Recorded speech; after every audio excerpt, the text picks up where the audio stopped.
Hello everyone, Butterflies in Space, Joe here, and today I am on the moon. And as you can see behind me, this right here is actually one of the real lunar modules. This is LM13, which is one of the lunar modules that was not used in the Apollo program, but was created for it. What's so important about the moon is we are going back to the moon with the Artemis program. And that is super important. So the moon has an iron core. When we, in the Artemis program, we went to the front side of the moon, which is the side that we could see. So when we think about the moon is shaped like an egg. In actuality, what we see is we just see a sphere. We see it like this, a circle, but it's actually much more like an egg shape. So what we see is we just see that bottom of the egg. And with the Apollo program, we went to the side of the moon that we could see. The side of the moon that we're going to with Artemis is the side that we cannot see, which is filled with mountains and as well as lots of really nice resources. So we can go back there, land the first woman on the moon and next man, as well as conduct research to improve humanity here on Earth. There is oxygen on the moon, but it is in the lunar regolith, which the regolith is the crust of the moon, which is right here. This right here is all lunar regolith, and the crust of the moon is incredibly dense with all kinds of materials like, as I said, oxygen and other stuff. One really cool one is helium. Helium is in the moon's crust, and here on Earth, helium is one of the things that we're running out of. So it'll be really interesting and amazing times for when we return back to the moon. And by returning back to the moon, we're not just landing on the moon. We're creating a permanent. We're attempting to create an established station there, like how we have the International Space Station, where we'll be orbiting the moon and landing, going back and forth between an orbit around the moon and landing on the moon, which will then lead to us going to Mars and other future destinations on the moon. Hello everyone, Butterflies in Space, Joe here, and I'm outside, I'm in New York City outside of the Mercury Theater, and Mercury is a planet. As I was just on the moon, and myself having sent my book to the moon on Artemis 1 through their Send Your Name to Space project, I came across Terrestrial, and Lexa has sent her art to the moon as well. So I'll have Lexa talk a bit about her art and music and her tour, which she just performed right here at the Mercury Lounge, baby. Yeah, so I'm here at the Mercury Lounge. I met Joe, Butterflies in Space Joe, at a convention in New Jersey, and we were talking about SpaceX. Like, we were nerding out. Like, obviously I'm a nerd. All right, it's fine. But our tour is Summer on Mars tour. Perfect, love it. And we're at Mercury Lounge. It was kind of like fate. But so initially, I actually did work with this tech company called Grindhouse Wetware and Future Grind. And I don't know who else was involved, but I was on the first human capsule pod to send their artwork to the moon. It was me and like 5 other people. And I think, I don't know who they were, but I know the other person like works for the Discovery Channel or something. But our artwork is currently on the moon. It's just a photo.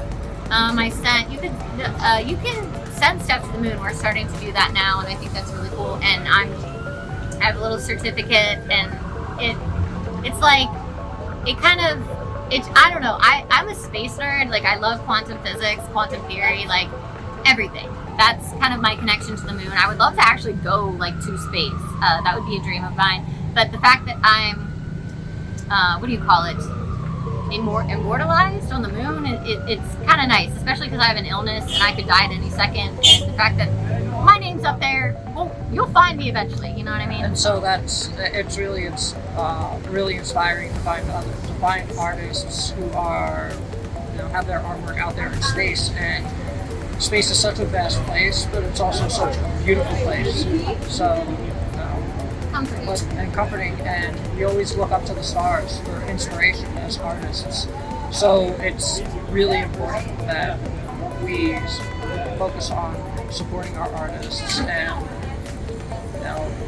by sending their art to space, it creates a chain of inspiration for future generations. Hello everyone, Butterflies in Space. Joe here, and I am back here at the Cradle Aviation Museum. And when we think about the education system, we often think about what we're learning in schools and just the learning experience in general, but we oftentimes don't think about the history behind how we got there and how we entered the education system that we're in now. And that dates all the way back to 1957, which is oftentimes referred to as a Sputnik moment in time, when Russia launched the Sputnik 1, which can be seen right up here. This is a replica of it, and it is a satellite that orbited Earth and would go beep, beep, beep, beep, and people would be able to hear it on their radios and such. And it really shocked America so much that it triggered what is now known as the space race. In doing that space race, it's ultimately what landed us back on the moon. But in order for us to get there, we first had to rethink about the way our education system was. So it caused a lot of people to sit down and think about what are we learning in school, how we can improve education, so we could get to where we wanted to go.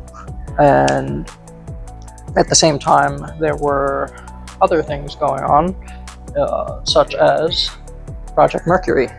Now, this right here is one of the original capsules for Project Mercury. Now, Project Mercury was not when we went to space, but it was not going to Mercury, as the name sounds. Instead, Project Mercury, it takes the name from the Roman mythology, Mercury. So, in this capsule was one of what was known as the Mercury 7, and in the capsule, it was test flights. They were not astronauts yet, they were plane pilots, and they were a test flight. It was a test flight to see if we could get to space. And in doing so, this capsule went up and it was used. And in a second, I will take you over to look at what inside of that capsule looks like, sitting inside.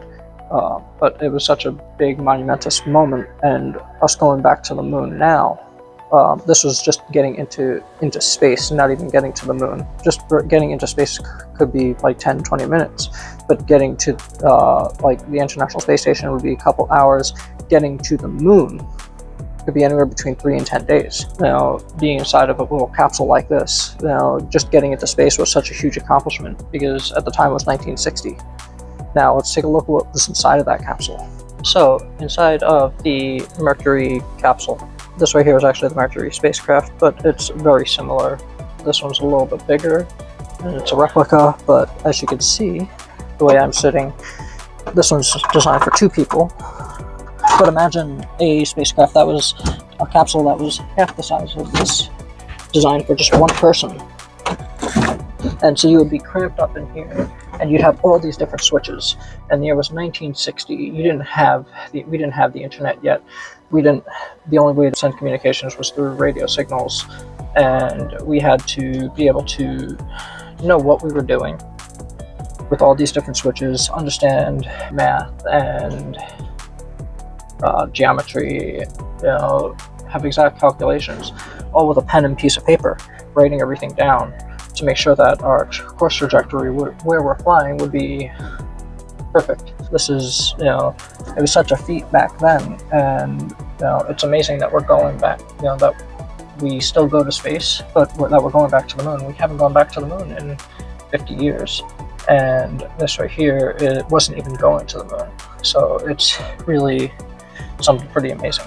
Talking about the education system, I had mentioned that when Project Mercury happened, there was not the internet around. It was 1960. Well, now we have the internet, and the internet is connected all across the world through a cable, which this cable is this right here is actually a piece of that cable, which is a fiber optic cable. So it's each of these is actually about the size, inside of there is actually one thread that's about the size of a human hair, and that emits light back and forth, and that those lights they'll blink, representing a 0 and a 1 for an off or an on, a yes or a no, binary code essentially. And as you can imagine, with a slice of this cable, it's a cable underwater that's connecting the entire world. So obviously there's some flaws in that, but that's since the 1980s. That's how we've had our system, and even for the internet, and even dating all the way back to telecommunications. Way back, everything was always connected through wire. Thanks to technology and the space industry, and things like Starlink, for example, which is a internet service through SpaceX. They're using satellites. So these right here are two different satellites. Neither of them are a Starlink satellite, obviously, and they're much older satellites. Just like how the satellite that started the space race back in 1959 was the Sputnik 1. These are two other types of satellites. Well, now satellites of various types, Starlink being one of them, and among others. Those are all going to be creating a wireless form of the internet, so that way we won't be reliant 100% on these undersea cables that could be damaged by animals, ships, and other such factors. So we're creating a world that is going to be able to help make everything wireless.